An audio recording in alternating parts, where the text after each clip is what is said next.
D'abord, comment quelle a été ta première rencontre avec le manga en tant que lecteur, du coup? En tant que lecteur, je pense que c'est Dragon Ball, hein, c'est très classique. Je pense qu'il y a eu une période aussi où les animés qui passaient à la télé ont beaucoup joué. Mais en tant que lecteur, je pense que le premier truc, c'est Dragon Ball. Ouais. Qu'est-ce que c'est ? Alors, c'est exactement la même réponse que Géronimo qu'on avait juste tout à l'heure en rencontre. Pourquoi Dragon Ball ? Qu'est-ce que ça fait quand tu vois Dragon Ball, toi ? Bonne question. Dragon Ball, pourquoi déjà ? C'est parce que c'était partout. Donc il y avait un truc un peu d'évidence de... faut regarder cette série, quoi, parce que tu peux pas y échapper. Tu dis il faut regarder cette série, tu l'as vu en animé d'abord ? Je pense qu'en fait, il y a eu un peu un gloubi-boulga de plein de trucs, à la fois jeux vidéo, à la fois animé, à la fois manga. Je sais pas ce qui a été le premier truc, parce que à l'époque, c'était vraiment partout, quoi. C'était sur les sacs à dos, c'était à l'entrée des supermarchés, il y avait des gachapon. Enfin, c'était une série qu'on pouvait pas passer à côté. Et ouais, je pense que ça a été tellement énorme dans la récré, tout le monde parlait de ça. C'était un peu l'équivalent de Pokémon, quoi. C'était le truc qu'on pouvait pas éviter, quoi. Tout à fait. Je suis de la même génération, je pense que c'est assez clair. C'est une évidence, en fait, au niveau, par rapport à ce qui était proposé à l'époque en bande dessinée, c'est directement autre chose, quoi. Et toi, à quel moment tu t'es dit, bah tiens, je vais faire du dessin mon métier ? Depuis tout petit, en fait, il y avait un truc, c'est que j'ai toujours un peu dessiné, comme tous les gamins. Pour les occuper, on leur donne une feuille et un stylo. Et moi, on me disait, ah, tu dessines bien. Alors que, bon, factuellement, c'était pas vrai, quoi, parce que c'est juste un compliment qu'on a de la famille, de l'entourage, etc. Mais le fait d'avoir ce compliment tout le temps, ça fait qu'on continue, on persévère. Et ce compliment était souvent suivi de tu devrais faire de la BD, tu dessines bien, tu devrais faire de la BD. Donc moi, dans ma tête, ça a été très simple, quoi. C'est bon, je vais faire de la BD. D'accord. Et comme en plus, gamin, c'est les premières lectures, ça passe par la BD, etc.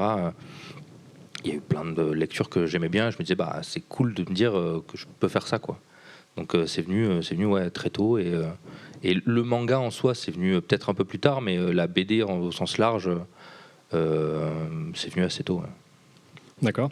Donc ouais, c'était une évidence quand tu t'es dit c'est le dessin et la BD. Même pas, t'as pas réfléchi, t'as pas essayé de voir les autres métiers du dessin qu'il pouvait y avoir. Non, parce que moi j'en voyais pas. Je voyais pas d'autres métiers où on pouvait dessiner Son Goku, quoi. Il y avait un truc, c'est venu après, quand il a fallu se poser la question de ok, comment il faut se nourrir.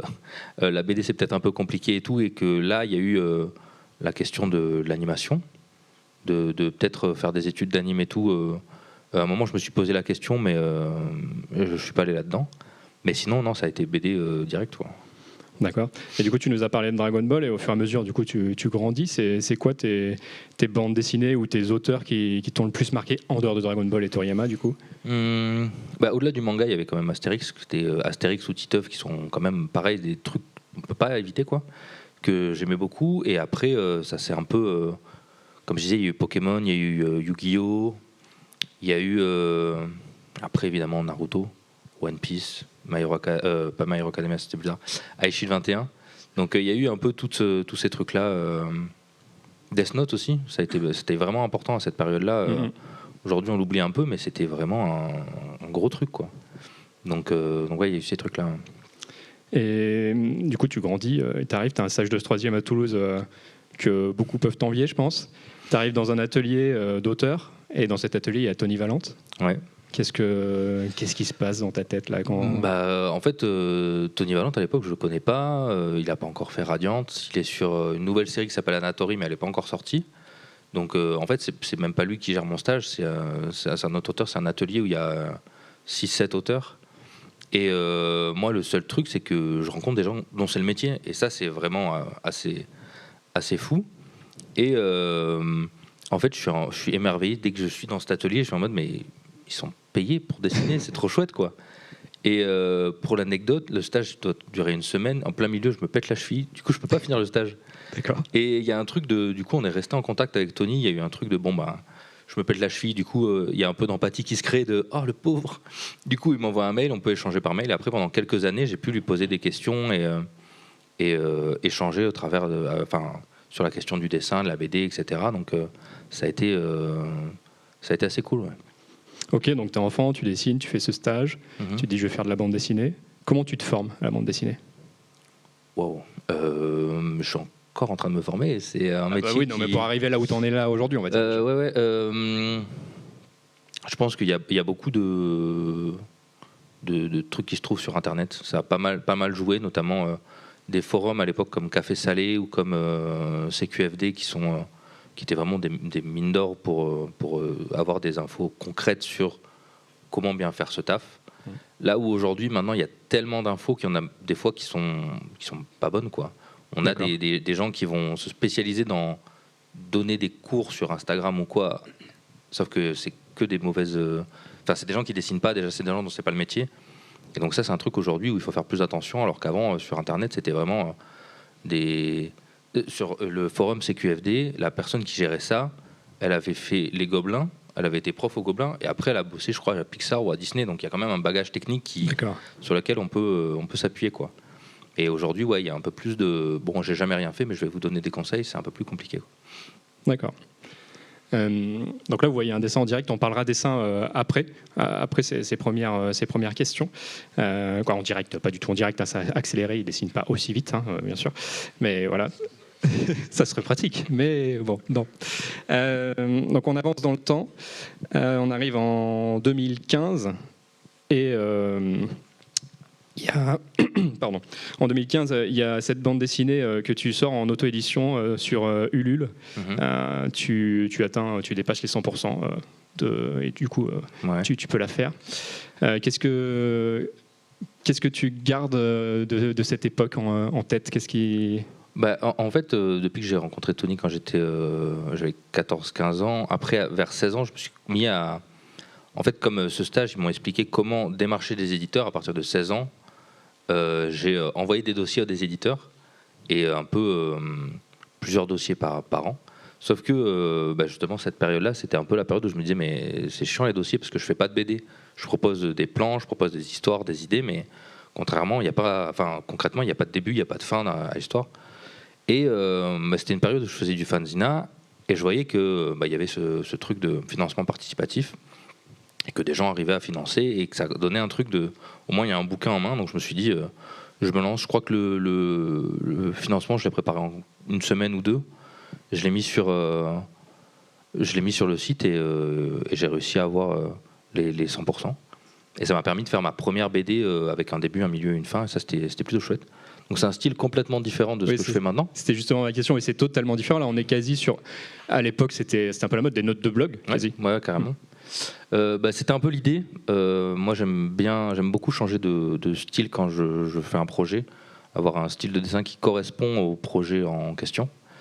Ce qui, sur le long terme, n'est pas forcément bénéfique pour construire une carrière, parce qu'en général, c'est très dur d'identifier quand je fais ça. Dire que quelques années après, je fais silence, c'est un peu compliqué. Oui. Mais artistiquement, c'est plaisant, quoi. Le plaisir du dessin, d'aller chercher des nouveaux codes graphiques et tout, c'est quand même assez chouette. Ouais. Et toi, Timothée, du coup, tu es éditeur chez Kana, donc tu édites des mangas japonais, mais aussi du coup des auteurs français et internationaux que tu peux trouver. Est-ce que ces financements participatifs, c'est quelque chose que tu regardes? Est-ce que tu pioches là-dedans des fois? Est-ce que tu vas aller voir les auteurs en question? Assez peu finalement. Mais c'est vrai que c'était quand ce financement participatif? 2015. C'était 2015. Ouais. 2015, ouais. Alors après, pas forcément pour. Oui, pour non, mais on avait encore aussi peu de. Enfin, je suis éditeur chez Kana, on est très manga, et donc voilà, ça, quelque part, je retrouve pas les codes du manga, donc je vais pas m'arrêter dessus. D'accord. Et à l'époque, on recevait aussi évidemment des projets manga, mais pas autant que maintenant. Et on était très orienté sur la production tout simplement japonaise. Donc ça a changé ces dernières années, et on voit aussi qu'on reçoit beaucoup plus de dossiers qu'avant. Donc après, on peut pas être sur tous les fronts en même temps. Et c'est vrai que sur les financements participatifs, finalement, j'attends de voir les auteurs qui vont aller au bout, qui vont avoir leur financement, quelle va être leur prochaine étape. Est-ce qu'ils vont décider, c'est très bien, j'ai pas besoin d'un éditeur, je me débrouille tout seul, et donc là, ok, vous avez le droit évidemment de vouloir fonctionner comme ça. Et puis il y a ceux qui au contraire ont envie de travailler avec un éditeur dans cette relation, dans cet échange, dans ce retour. Et puis voilà, il y a toute une partie logistique, commercialisation du livre. On est dans la chaîne du livre, et donc là, quand on doit le gérer tout seul, quand on fait de l'auto-édition, c'est chronophage, c'est du temps qu'on ne passe pas sur la création. Oui. Donc voilà, je préfère attendre de voir ceux qui, voilà, s'ils ont tenté l'expérience, qu'est-ce qu'ils en retirent, et aujourd'hui qu'est-ce qu'ils ont envie de faire, qu'est-ce qu'ils recherchent en venant frapper à la porte d'une maison d'édition. D'accord. On fait un petit saut dans le temps, encore une fois. On arrive en 2017. Si je dis pas de bêtises, c'est ta première bande dessinée professionnelle, pour le coup. Tu travailles avec un auteur qui s'appelle Jim Bishop. C'est une BD. Ouais. Alors, déjà, ça se voit graphiquement. Voilà, on n'est pas sur du manga pur, en tout cas l'image qu'on se donne du manga, parce que voilà, on a une image, alors qu'en réalité, il y a une multiplicité de dessins en manga. Pourquoi une BD à l'époque? Il n'y avait pas le choix? Non, c'est juste le projet s'y prêtait. Comme je dis, j'aime bien dessiner, changer de style. Donc le manga, c'est quand même moins facile de. Il y a quand même moins d'éditeurs qui sont prêts à faire du manga, et il y a moins d'auteurs qui signent du coup des projets de manga. Et là, ce projet-là se prêtait plus à de la BD. Et effectivement, on a réussi à convaincre un éditeur avec ça. Donc non, c'est vraiment plus un plaisir du dessin et de choix de l'histoire, quoi. Ok. Et du coup, Jim Bishop, il a continué, lui, en style BD. Il a publié 2 bandes dessinées, Lettres perdues et Mon ami Pierrot chez Glénat. Donc vraiment en BD, même si évidemment il a des influences japonaises qui sont évidentes dans son dessin, son découpage, etc. Pourquoi pas toi? Pourquoi t'es pas resté sur la BD? C'était cette volonté de changer? Tu t'es dit non, il me faut un manga? Tu avais fait plusieurs dossiers? Il y avait plusieurs trucs. Il y a l'envie de faire un manga quand même en format manga, parce qu'on parle de Jim Bishop là, qui fait de la BD, mais lui, ses plus grosses influences, c'est du manga. Et c'est juste, lui, au lieu de se conformer à un format manga classique, on va dire, noir et blanc, 200 pages, format de poche, lui, il le fait en couleur. Mais c'est juste que il y a des codes pour faire du manga, et on peut tout à fait décider soit les intégrer complètement, comme ce qu'on fait avec Silence, ou dire moi je vais m'en servir pour faire de la BD, faire un plus grand format, mettre de la couleur, etc. Donc aujourd'hui il y a ça aussi, c'est qu'il y a beaucoup d'auteurs qui ont l'influence manga, qui vont en faire de la BD parce qu'ils vont mixer ça avec d'autres influences, là où pour faire du manga en format manga, il faut être très exigeant sur les codes, parce que les lecteurs sont exigeants là-dessus aussi, quoi. Et toi, Timothée, quand tu reçois des dossiers, est-ce que c'est toujours clair pour les auteurs et autrices qui t'envoient des dossiers, leur style? C'est-à-dire, est-ce qu'ils vont plutôt pencher vers un style manga, vraiment identifié manga, et ils vont identifier plutôt un style bande dessinée franco-belge? Et est-ce que toi, des fois, tu les diriges plutôt vers peut-être autre chose que ce qu'ils avaient pensé en fonction du projet qui est proposé?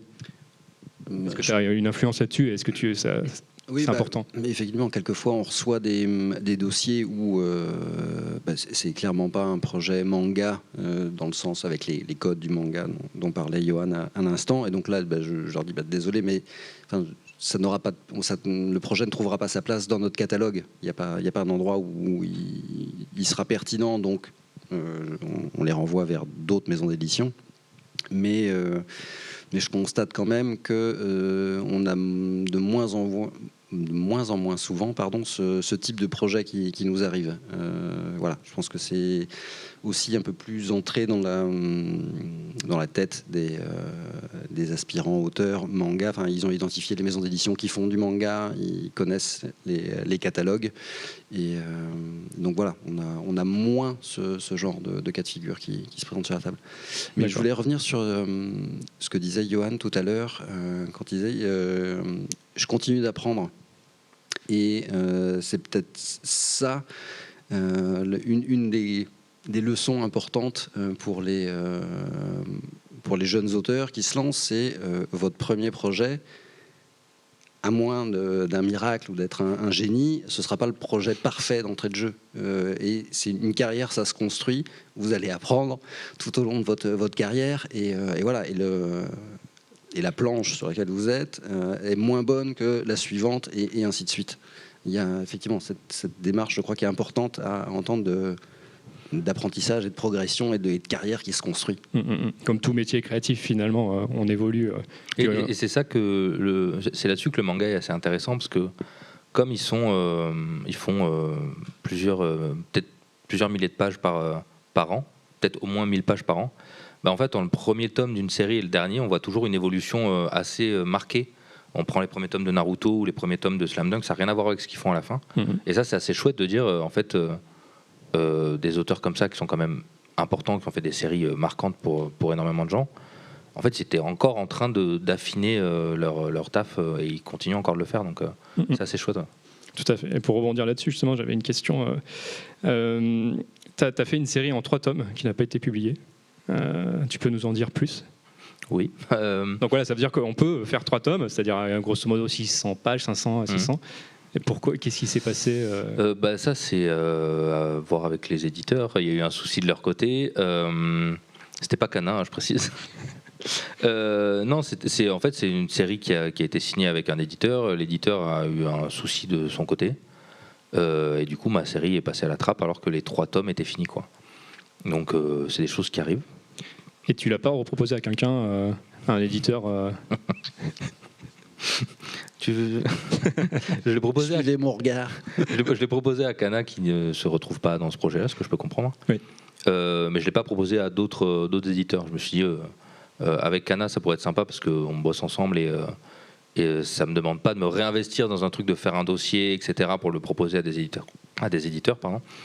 Mais j'ai récupéré les droits, mais je me suis pas impliqué dans redémarcher des éditeurs ou même le sortir en auto-édition, parce que je préfère me concentrer sur Silence, quoi. Pour l'instant, c'est ce qui est le plus important.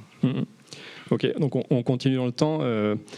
Et avant d'arriver à Silence, justement, donc il y a cette série-là qui est malheureusement pas publiée, et puis c'est un peu une traversée du désert de quelques mois, voire petites années qui suit. Comment on fait pour pas lâcher, pour se dire je continue, je vais y arriver, qu'est-ce qui se passe dans ta tête et comment tu te convaincs de ça ? Alors ça, il y a une astuce tout simple, c'est de savoir rien faire d'autre. Du coup, on persiste, on continue. Pour Silence, c'était quand même... j'ai fait un one-shot de Silence pour le concours Tezuka, pour le 100e. Et on peut voir avec les dessins que tout n'était pas au point encore. Mais j'ai fait ça pendant la fin de la série précédente. Du coup, j'ai vu que ce projet intéressait plus mon entourage, qu'il y avait un truc... je voyais qu'il y avait des retours beaucoup plus positifs. Et Géraud, notamment, m'a dit il y a peut-être un truc à creuser pour en faire une série. Donc en fait, j'ai fini ma série précédente avec cette idée en tête, et j'ai enchaîné sur le dossier qui m'a pris 4 mois pour essayer d'améliorer un peu tout ce qui me semblait être des codes que je comprenais pas, que j'utilisais sans les comprendre. Et une fois le dossier fini, j'ai envoyé ça à tous les éditeurs. Et Kana m'a répondu très sérieusement. Et du coup, je suis parti avec eux, quoi. D'accord. Donc là, vous avez sous les yeux donc, la page de chapitre du concours Jump Tezuka Contest, qui était le 100e, dont on a parlé en fait il y a 1 heure avec Geronimo. C'est exactement le même concours où il y avait Oda, Toriyama, Kishimoto, Inoue qui était membre du jury. Kazuo Kato aussi qui fait Kazuo Kato, voilà, des très très très très grands noms. Donc vous avez été de nombreux auteurs à participer. Toi, tu te présentes. Donc, il y a plein d'auteurs français qui se sont présentés pour la bonne et simple raison que c'était le 100e et qu'à ce moment-là, en fait, ils ont ouvert au monde. C'est pas qu'avant ils se présentaient pas, c'est juste que c'était pas possible, en fait, techniquement, sauf si on parlait japonais et qu'on écrivait en japonais directement. Toi, qu'est-ce que ça t'a apporté concrètement ce one shot là? Est-ce que tu sens que ça, du coup, tu dis auprès de ton entourage, ils ont senti qu'il y avait quelque chose et ça t'a... En fait, comme je disais, il y a une question de style de dessin, d'approche graphique et même d'histoire. Là où la série précédente était beaucoup plus intimiste, un peu plus proche de ce que peuvent faire Asano, Oshimi ou ces auteurs qui ne sont pas des auteurs mainstream finalement, il y avait quand même une démarche de dire ok, je veux toucher un plus grand public, quelque chose de plus mainstream. Donc ça m'a permis d'expérimenter pendant 50 pages le style graphique vers lequel j'allais aller pour Silence, parce que ça n'a rien à voir avec le projet sur lequel je bossais, quoi. Donc c'était vraiment un exercice de 50 pages qui m'a permis de voir, et une fois fini, j'avais le recul pour me dire ok, il y a encore des trucs à ajuster. Et donc c'est ça que ça m'a permis. Ouais. C'est ça, donc ça s'appelle Silence. Et on voit, là j'ai mis 2 planches, donc il y en a plus que évidemment, il y en a une cinquantaine, 54 je crois. Donc j'ai mis 2 planches et on voit des choses du Silence qu'on connaît maintenant, la série Silence, notamment les signes en haut à gauche. Et au niveau des découpages, il y a des choses qu'on revoit, il y a des personnages, des habits, des casques, il y a des choses graphiques. Toi, tu retravailles tout ça pour faire ton dossier Silence, ou tu arrives avec ça et tu... Ah non, je retravaille tout. Ça, c'est pas des planches que j'aurais envoyées à des éditeurs, parce que je savais qu'il y avait encore des trucs, des curseurs à déplacer, que ce soit dans le dessin, dans la narration, quoi. Et surtout, l'histoire a été retravaillée aussi. J'ai approfondi, j'ai rajouté le folklore français, parce que là, ça y est pas encore. Les monstres, c'est des monstres issus de mon imagination, et puis c'est tout. Mais pour donner un peu du corps à tout ça, j'ai rajouté tout ce qui est folklore français dans la série. Et je ne sais plus où je vais avec cette réponse. Mais c'est très bien, il n'y a pas de problème. Timothée, pour rebondir un peu sur ce qu'on disait tout à l'heure par rapport à Ulule, est-ce que ces concours-là internationaux, où justement on a des auteurs du monde entier qui proposent des choses... qui proposent des choses qui sont visibles du coup sur des sites internet gratuits, c'est-à-dire que ce chapitre on peut encore le retrouver sur internet, alors en anglais du coup, mais il est trouvable. Toi, c'est comme Ulule, tu regardes pas, tu préfères... Si, là pour le coup on regarde davantage ce qui se passe, et pour voir quels sont les auteurs européens ou non japonais qui ont envie de faire du manga, et suivre leurs travaux, histoire d'avoir un œil sur eux. Et après, voilà, le marché du manga, à date, reste toujours très... c'est de l'achat de licence, principalement. Notre catalogue, il est à 90% constitué de licences, donc parce que c'est pas le même investissement financier, mais aussi en temps de suivre des auteurs. Donc les portes se sont ouvertes un petit peu, mais on va pas publier tous les auteurs, tous les aspirants mangaka qui existent en France aujourd'hui. Donc évidemment, on jette un œil, et plus particulièrement à ce type de concours, par rapport à des projets en financement participatif. Mais voilà, on n'est pas, je dirais, comme les éditeurs de bande dessinée, qui sont beaucoup plus, je pense, proactifs dans la recherche d'auteurs, parce qu'ils doivent alimenter un catalogue avec de nouveaux auteurs, de nouveaux projets, là où nous, quelque part, pour l'instant, mais les choses évoluent, la production japonaise reste la plus importante, celle sur laquelle ce qui est notre corps de métier de base. Tout à fait. Oui. Et justement, pour rebondir là-dessus, il y a des éditeurs français qui font des concours, qui créent eux-mêmes leur propre concours pour appeler des projets réellement. C'est pas quelque chose que vous envisagez pour l'instant, du coup? On l'a fait l'année dernière avec Mangayo et Rakuten. On a lancé le concours Mangaka Challenge. Pour aussi essayer de dénicher de nouveaux talents. Donc ça arrive. Ça prend du temps, mais ça y est, c'est déjà enclenché quelque part. Et vous avez trouvé des auteurs, du coup, même sans dire des titres, des noms, oui, quoi que ce soit? Oui, de toute façon, à la clé, il y a un engagement de notre part à éditer le vainqueur. Donc on est en train de discuter avec sur le projet à venir de Marianne. Très bien. Yoann, tu nous le disais tout à l'heure, tu mets en avant le folklore français dans Silence. C'était une vraie volonté. Pourquoi ce choix? En fait, ça s'est passé au moment du Covid. Il y a eu un moment où on ne pouvait plus sortir du pays, donc moi je commençais un peu à voyager en France, ce que je fais jamais. En général, quand on parle de voyage en dehors du pays. Et là, il y avait un truc de bah ouais, mais il y a plein de trucs en France que je connais pas. Donc il y a une réflexion qui m'est revenue de quand j'étais ado à ce moment-là. J'avais des camarades de classe qui disaient que c'est un peu nul le folklore qu'on a en France parce qu'au Japon, en Chine, ils ont des dragons, c'est un peu stylé tout ça. Et en fait, je m'étais fait la réflexion que c'est juste qu'on connaît pas le folklore qu'on a en France, ou alors on l'a pas assimilé, mais qu'il y a moyen de faire des trucs fun. Donc ça c'est un peu revenu comme ça, quoi. D'accord. Et toi, Timothée, quand il te dit ça, est-ce que ça te fait peur? Parce que du coup, tu édites du manga français. Quand même, l'idée, c'est d'avoir les codes du manga qu'on imagine des japonais, du coup. Et quand il te dit, bah, tiens, moi, je vais parler du folklore français, ça te fait peur? Ou tu te dis, bah, très bien, ça correspond au public qu'on cherche? Non, je me dis très bien. Enfin, c'est justement là-dessus que les auteurs français, européens pourront faire la différence avec les auteurs japonais. Alors, il faut qu'ils maîtrisent les codes de la narration. Qui ont été mis en place par les auteurs japonais pendant des années, mais sur ce qu'ils vont raconter, je ne vais pas demander à un auteur français de me raconter la même chose qu'un auteur japonais. Enfin, je n'y verrai pas beaucoup d'intérêt, et je pense que les lecteurs non plus. Pourquoi prendre quelque part la copie plutôt que l'original? Un auteur japonais connaîtra a priori mieux son folklore qu'un auteur français, donc non. Et je pense que c'est là la carte à jouer des auteurs de manga européens, c'est de s'appuyer sur notre culture tout en jouant, en s'appropriant les codes de la narration du manga japonais, mais derrière en racontant autre chose.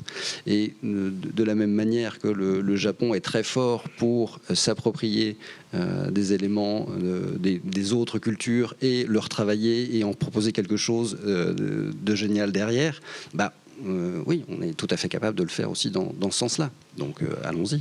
En fait, il y a eu plusieurs trucs. Il y a eu aussi, à cette période-là, du coup, je me suis posé cette question de est-ce que culture française ou pas dans le manga? Mais bon, Dreamland, ça se passe quand même à Montpellier.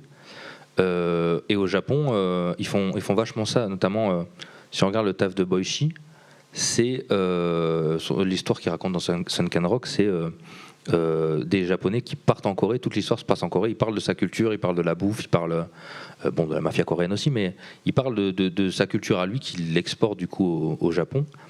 Et il y avait aussi Shinichi Sakamoto qui faisait Innocent, donc sur la culture française, et qui l'a raconté de manière mieux que mes cours d'histoire. Donc j'étais en mode, il y a quand même des trucs à raconter, quoi. Donc autant en profiter et de faire un truc effectivement que peut-être les Japonais n'iront pas piocher, quoi. Tout à fait. Et dans cette histoire, il y a des personnages qui ne peuvent pas parler, du coup, ils utilisent des signes, la langue des signes. D'où est venue cette idée? Pour l'idée que les personnages ne peuvent pas parler, ça c'était une anecdote de flemme. Il y a des années, j'avais un projet. Comme je disais, j'ai commencé à faire des dossiers quand j'avais 16 ans, et donc à peu près tous les 4 à 6 mois, j'envoyais un nouveau projet aux éditeurs. Et à un moment, il y a eu un projet de comics où j'avais plus envie de faire de bulles avec des textes. Ça m'agaçait de mettre des textes dans des bulles, donc je me suis dit on va faire une BD muette. J'avais lu notamment Gone, qui est un manga avec un dinosaure qui est totalement muet, ou je me souviens d'un des derniers chapitres de Slam Dunk qui se passe complètement sans bulle et qui est assez marquant. Donc je me suis dit ça peut être un exercice assez chouette, et donc je m'étais trouvé un peu comme excuse de dire non mais on va mettre des monstres qui réagissent au bruit, comme ça c'est un peu logique qu'il n'y ait pas de bruit dans cette BD. Et pour le concours des Zuka, du coup je suis allé repiocher dans cette idée là pour faire silence, quoi. Donc oui, comme on l'a vu tout à l'heure sur la planche qui était notamment à gauche, donc oui, il y a cette idée-là. Si je dis pas de bêtises, dans ce one-shot-là que tu avais fait, les signes sont plutôt inventés, tu as fait les signes plutôt comme ils devenaient, mais si je dis pas de bêtises non plus, dans la série, ça se rapproche quand même plus de la langue des signes française. Ouais, c'est ça, j'ai fait complètement n'importe quoi sur le one-shot. Et en fait, d'une part, j'ai fait n'importe quoi, mais en plus j'ai mis trop de signes, ce qui fait que l'émotion passait pas. C'était plus une gesticulation de plein de gestes, et du coup il y avait un truc un peu compliqué pour raconter des émotions. Et surtout après je me suis posé la question, je me suis dit mais quelqu'un qui n'a que cette langue pour communiquer va tomber dessus et va avoir un truc justement, on posait la question de ne pas singer les codes japonais quand on fait du manga, autant aller au bout et s'investir sur ok, je connais pas la langue des signes, mais faire cet effort pour chaque bulle, c'est pas un effort drastique, donc autant le faire quand les personnages communiquent, quoi. Et justement, c'était un peu ma question. Donc tu connais pas la langue des signes, comment tu fais? Il y a un site sur internet qui s'appelle le Dico Helix, qui est en gros un dictionnaire, mais si tu cherches un mot dans la barre de recherche, on va trouver des vidéos de gens qui font ce signe. Donc en fait, je prends ma bulle, je prends le mot fort de la bulle, je tape le mot, et puis on me trouve les gestes associés, quoi. D'accord, donc pour chacun des gestes, tu vas faire cette recherche-là. Ouais, c'est ça. Ok. J'ai lu plusieurs de tes interviews et tu es un amateur de Daisuke Igarashi, Shuzo Oshimi, Inu Asano, qui sont plutôt des auteurs de seinen, quoi. Je pense que c'est assez clair pour tout le monde, donc de titres pour adultes ou en tout cas grands ados. Quand on lit Silence, on a plutôt l'impression d'être devant un shonen, si on doit catégoriser, hein, quoi. On n'est pas obligé de catégoriser, mais en tout cas ça prend énormément ces codes-là. Pourquoi tu parles là-dessus et pas sur un titre plus adulte ? Parce que je l'ai fait avant, c'est pas sorti. Du coup, la série que j'ai déjà fait avant était sur ce genre de registre-là. Comme je dis, j'ai pas envie de tourner en rond, donc le projet d'après, il fallait pas que ce soit la même chose. Surtout que c'est quand même très intense à écrire. Et surtout, j'aime ces auteurs, mais j'aime aussi Dragon Ball, One Piece, Chainsaw Man, tout ça. Donc l'idée, c'est d'avoir un peu les deux, mais d'aller plus dans un registre que l'autre pour Silence. Du coup, c'est quelque chose que tu pourras te permettre si, quand tu termines cette série, il y aura pas tu pourras proposer peut-être ça à un éditeur. Alors, peut-être. Pour l'instant, espérons qu'elle ne va pas se terminer tout de suite. Non, c'est pas du tout ce que je dis, mais donc, voilà, dans l'avenir, c'est pas quelque chose que tu t'interdis. En fait, même faire de la BD, il y a l'envie de faire d'autres choses. Ça, dans d'autres registres, ça sera toujours là. Donc, effectivement, ça pourra aller complètement différemment. Enfin, sur un truc complètement différent après. Ouais. Timothée, j'ai une question du coup un peu par rapport à ce qu'on vient de dire. Si on regarde les mangas de création français ou d'auteurs étrangers, en tout cas pas japonais, qui paraissent en France, on a quand même une centration assez prégnante sur des titres de shonen, on va dire, pour faire simple, quoi, en tout cas d'influence shonen. Pourquoi ce choix? C'est économique, parce que le shonen c'est les meilleures ventes, du coup on parle là-dessus, ou c'est ce qu'on te propose toi en fait? C'est ce qu'on nous propose, mais qui est le reflet du marché. Voilà, c'est le shonen et le segment qui prédomine, qui écrase tout le reste, donc forcément ça me semble logique qu'on ait beaucoup plus de projets shonen à arriver que des projets seinen ou shoujo. Nous, on n'a rien contre les autres projets. C'est juste qu'on en a moins qui nous arrivent et donc forcément moins de bons. Donc voilà. D'accord. C'est plus vraiment une histoire d'offres, de propositions qui nous arrivent sur la table. Très bien. Il me reste 3 petites questions. Après, on va aller sur le détail technique de ton travail de dessin. Ton tome 1, tu l'as fait en 9 mois. Ton tome 2, tu l'as fait en 6 mois. Ton tome 3... C'est bien, ça. Et justement, non. Donc déjà, on voit qu'il y a moitié de temps en plus sur le tome 1. Bon, c'est le démarrage de la série, donc forcément, il faut se mettre en route. Le tome 3, ça prend combien de temps? Le tome 3, il m'a pris 14 mois. 14 mois. Du coup, en fait, les 6 mois du tome 2 m'ont un peu cramé, ce qui fait que j'ai dû prendre un peu de repos sur ce tome 3. Et il y a eu aussi un truc, j'avais envie de passer un gap en termes de dessin. Et du coup, j'ai été beaucoup plus exigeant sur certains trucs, ça m'a pris beaucoup plus de temps. Et surtout, il y a eu le tome 1 qui est sorti à la fin du tome 3. Et donc la promo, les dédicaces et tout, ça m'a pris énormément de temps, ce qui fait qu'il y a au moins 1 ou 2 mois, c'est ça qui a joué, quoi. Et du coup, là maintenant, avec le recul, tu as 3 tomes dans les pattes. Tu penses que tu vas avoir quel rythme de croisière niveau création? Ça va dépendre, parce que là, on a signé pour 4 tomes, donc c'est soit le dernier, soit le début de la suite. Et si la série marche suffisamment pour que ça puisse continuer, il va y avoir la question des assistants qui va se poser. Et s'il y a des solutions qui sont mises en place, j'espère aller plus vite que ça. Mais sinon, en fait, j'avance au rythme que je peux avancer, quoi. Je peux pas. Il y a des trucs qu'on peut pas réduire en termes de temps. Oui. Donc, si ça doit reprendre 1 an, ça va être chiant pour tout le monde, mais je pourrais pas faire plus vite, quoi. Donc. Ok. Voilà. Donc toi, tu parles d'assistant. Geronimo, qui était juste là avant toi, disait que lui, il en avait 3. T'as jamais eu quelqu'un qui travaillait sur tes planches? T'as tout fait tout seul pour l'instant? Ouais, tout seul. J'ai essayé une fois. Sur ma série précédente, de prendre un stagiaire, ça s'est pas forcément bien passé. Parce qu'en fait, il était en formation. Comme disait Géraud juste avant, prendre du temps pour former et pour que la personne nous assiste. C'est pas. En fait, on voit on voit beaucoup les assistants comme des gens en apprentissage, mais comme je disais, on est tous un peu en apprentissage.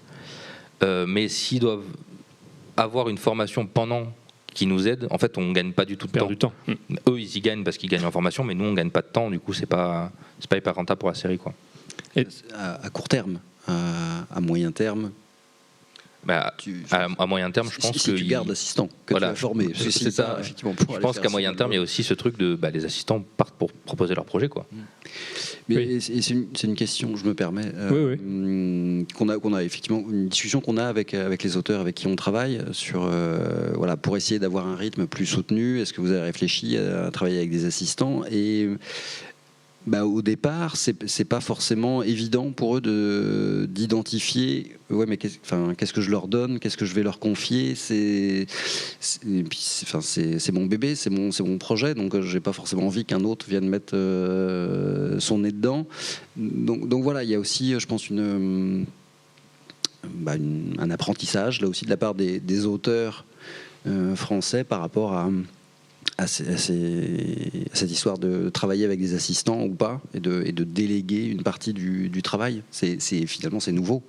C'est moins le cas dans l'animation, où ils travaillent déjà en studio, en équipe, mais les auteurs de bandes dessinées, traditionnellement, ils sont des solitaires. Il y a parfois, un coloriste qui va prendre cette part du travail, mais il n'y a pas un assistant décor, il n'y a pas un assistant trame, il n'y a pas tout ça. Donc là aussi, il y a un shift à faire au niveau mentalité et la façon dont on appréhende le travail. Tout à fait. Et du coup, toi, Timothée, en tant qu'éditeur, est-ce que c'est quelque chose que tu proposes? C'est-à-dire, est-ce que c'est quelque chose que vous avez, par exemple, vous avez des personnes sous la main qui pourraient faire ça et que vous pouvez proposer aux auteurs directement? Non plus. Et c'est là où nous, on a aussi une évolution à faire. C'est que déjà, on n'a pas l'économie des éditeurs japonais, on n'a pas de magazine de prépublication, on n'a pas le même marché. Donc, là aussi, comment réussir à mettre ça sur pied, comment le financer. C'est ça, j'allais venir là-dessus. C'est nouvelle aussi pour nous.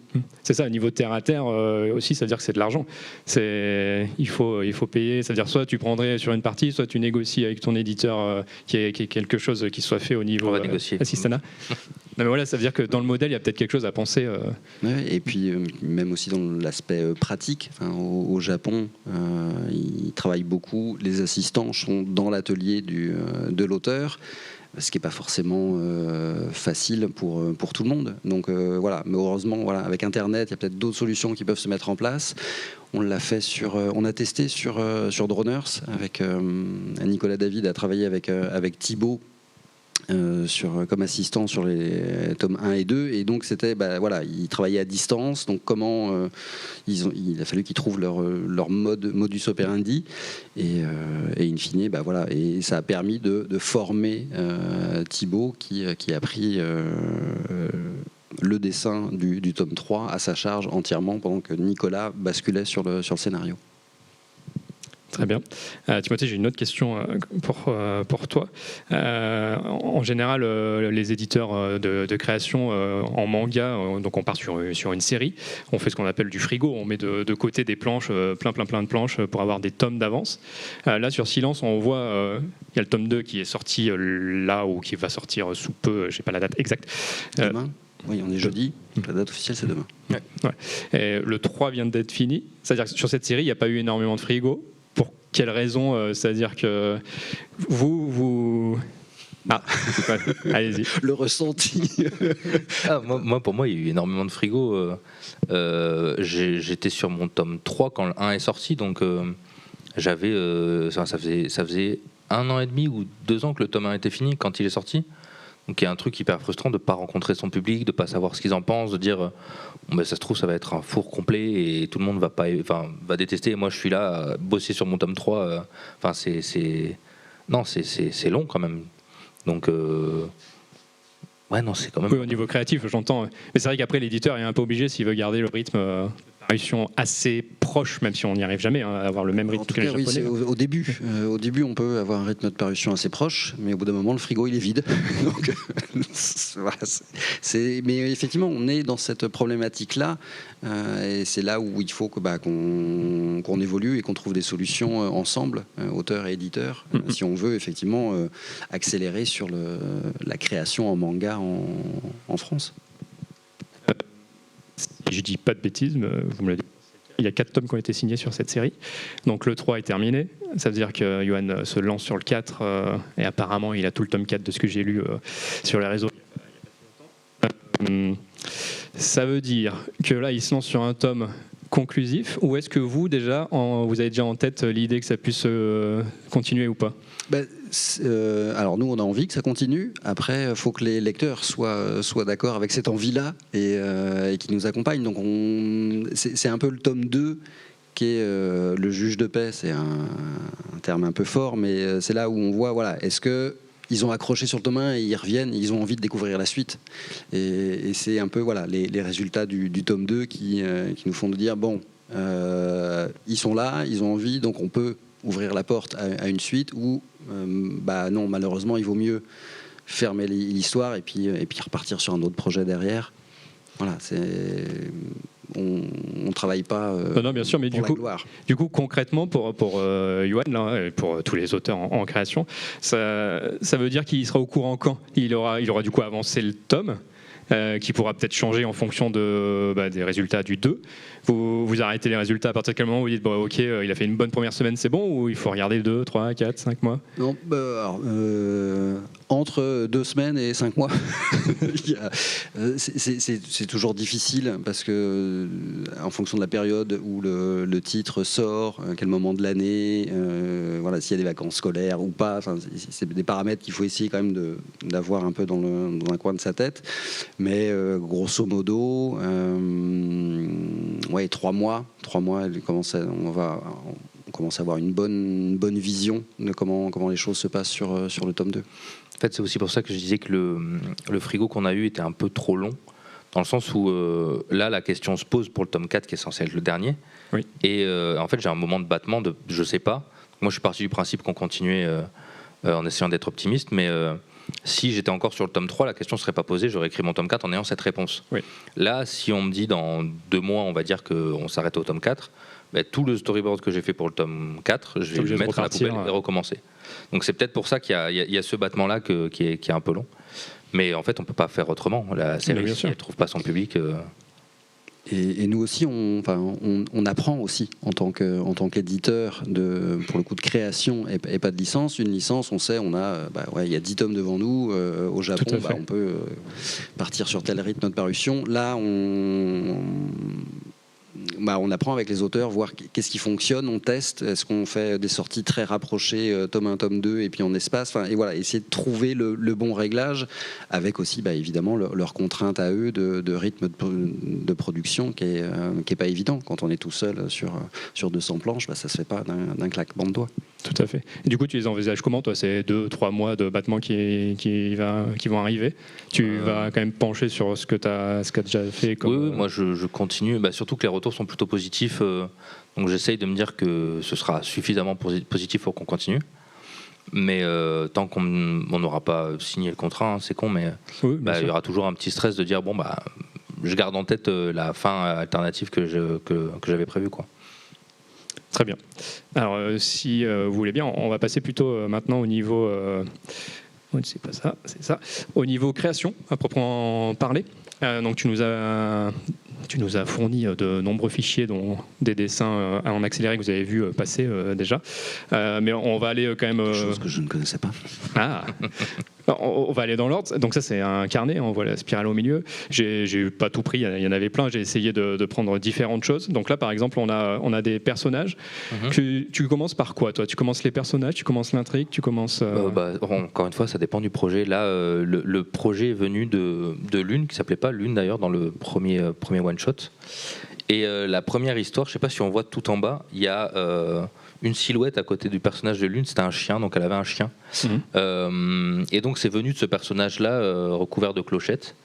Et toute l'histoire est venue autour de ça. C'est comme ça que je suis allé repiocher dans ce scénario sans dialogue où les monstres faisaient du bruit.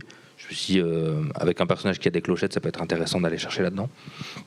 Et ouais, les personnages sont assez importants parce que c'est ça qui vont emmener le lecteur dans l'histoire. Mais ça peut tout à fait venir d'une idée, d'un pitch. Ça va dépendre du projet, quoi. Pour celui-là, c'était donc Lune qui a tout enclenché. D'accord, donc on voit que tu travailles les personnages.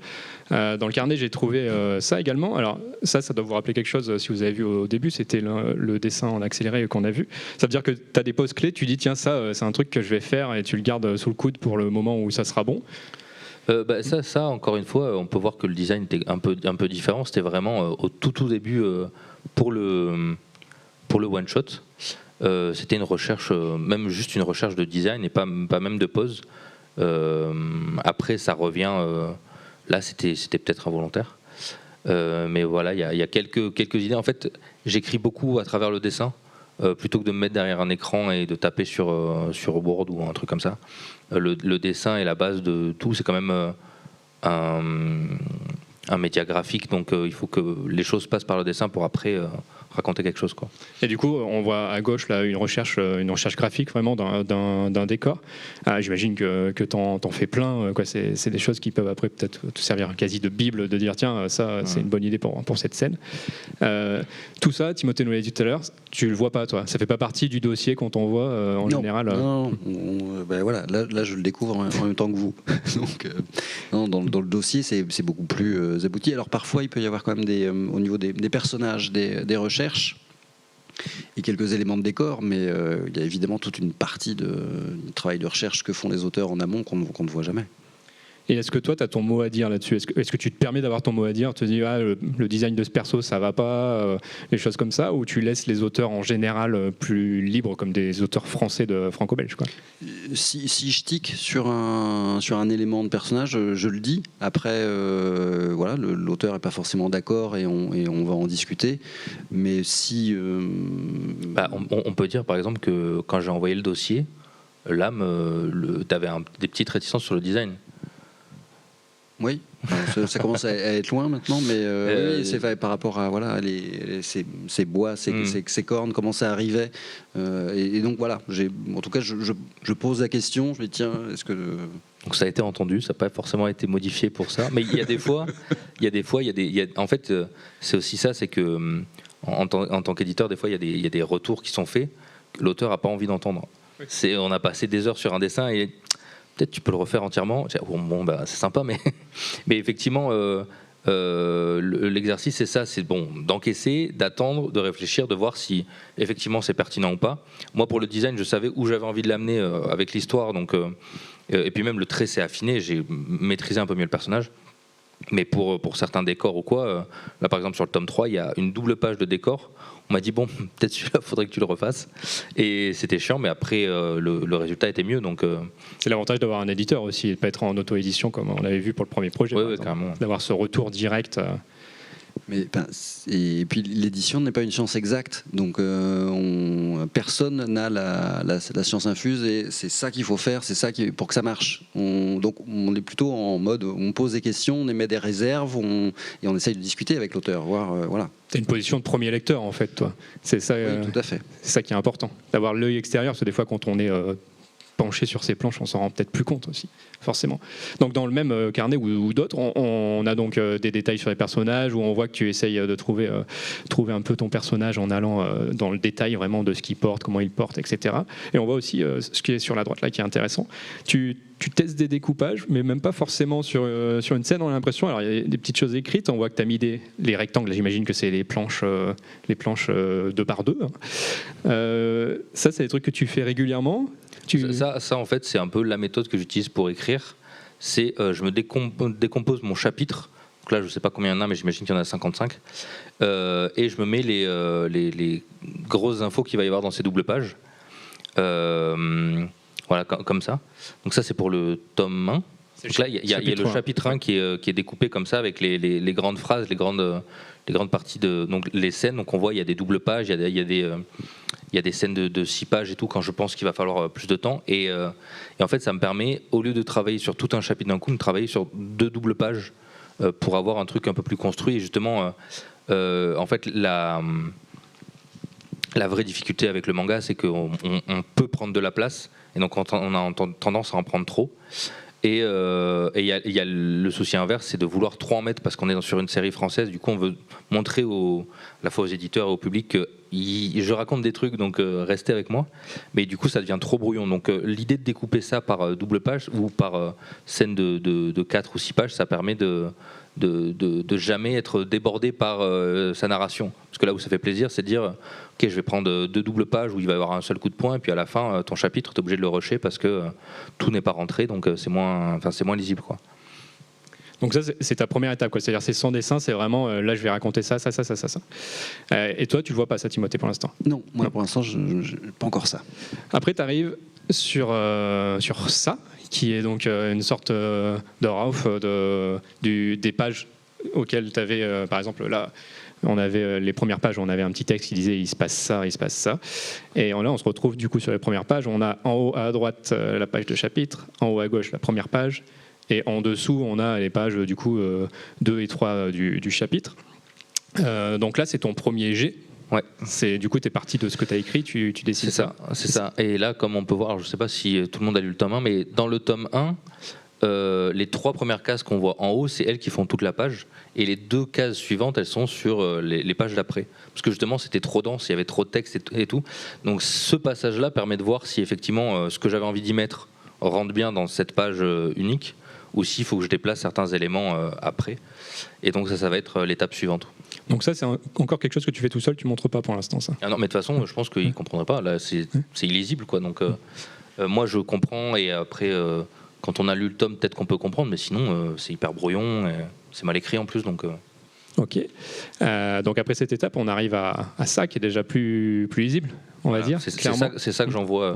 Bon, là, c'était le début, donc j'étais un peu investi dans les storyboards que j'envoyais. Maintenant, c'est un peu plus léger, oui, parce que là il y a quand même du travail, on se rend compte que oui.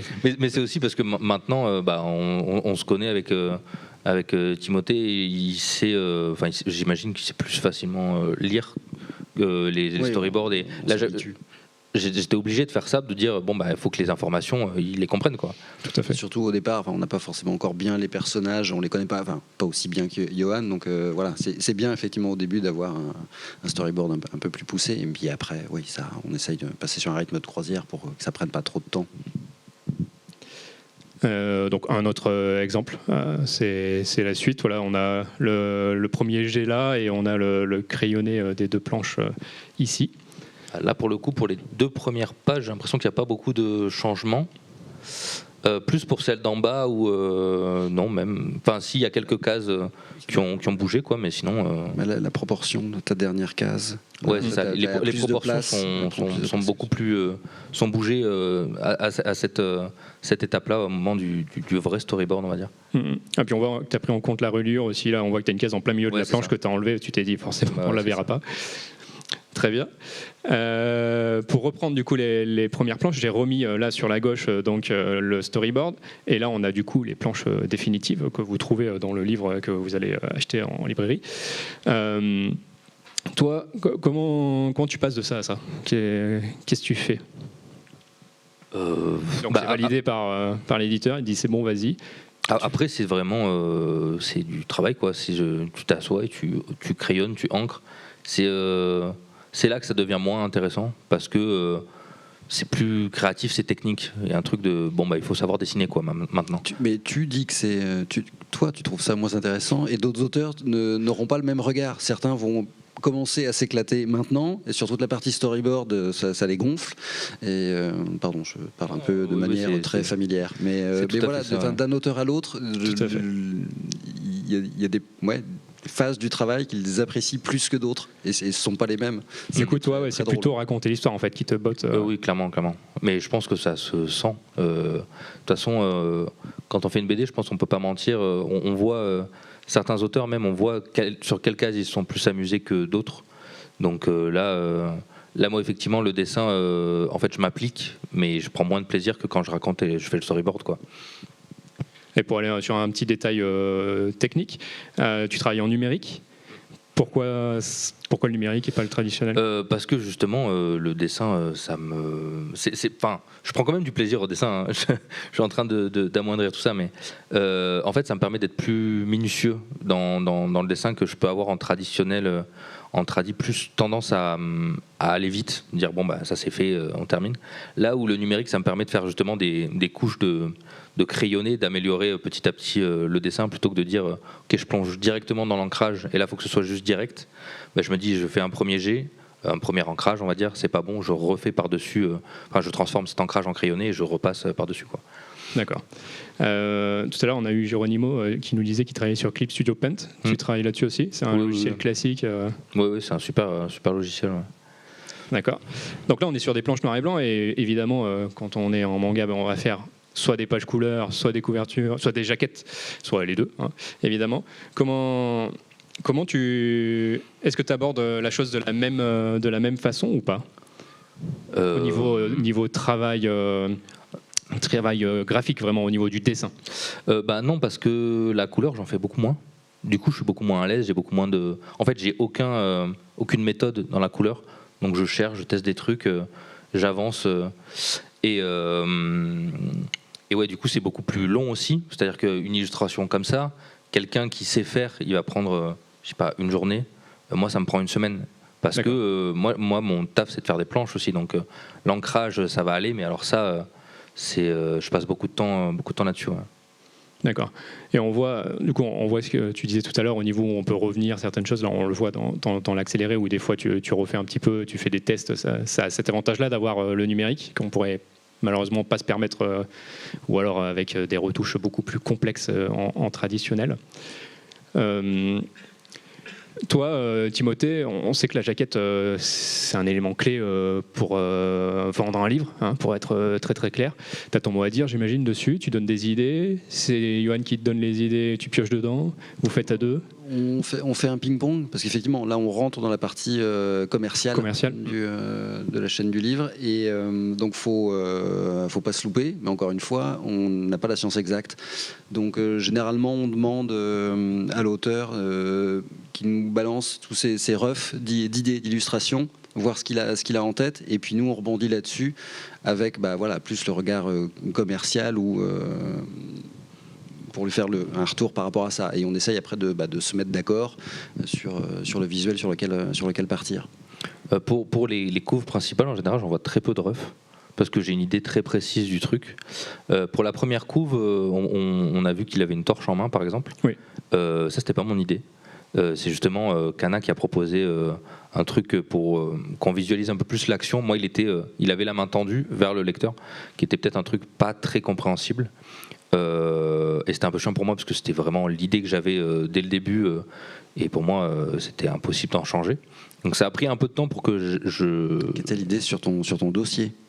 Ouais, il y avait une main tendue vers le lecteur, mais qui n'était pas encore traitée de la même manière non plus. Ça. Et donc ça prend du temps quand il y a une idée qui est vraiment importante pour nous de prendre du recul. Finalement, la couve, j'en suis content. Je suis content du résultat, et même cette flamme, elle rajoute quelque chose, même en termes de couleur. Là, par exemple, pour celle-là, il y avait deux propositions. C'était la même couve, mais la pose de l'une était différente. Et pareil, moi, je crois que je préférais l'autre, mais en fait, le résultat final, je préfère celle-là. Donc, c'est pour ça aussi, des fois, c'est compliqué d'avancer en entendant non, c'est pas la bonne idée.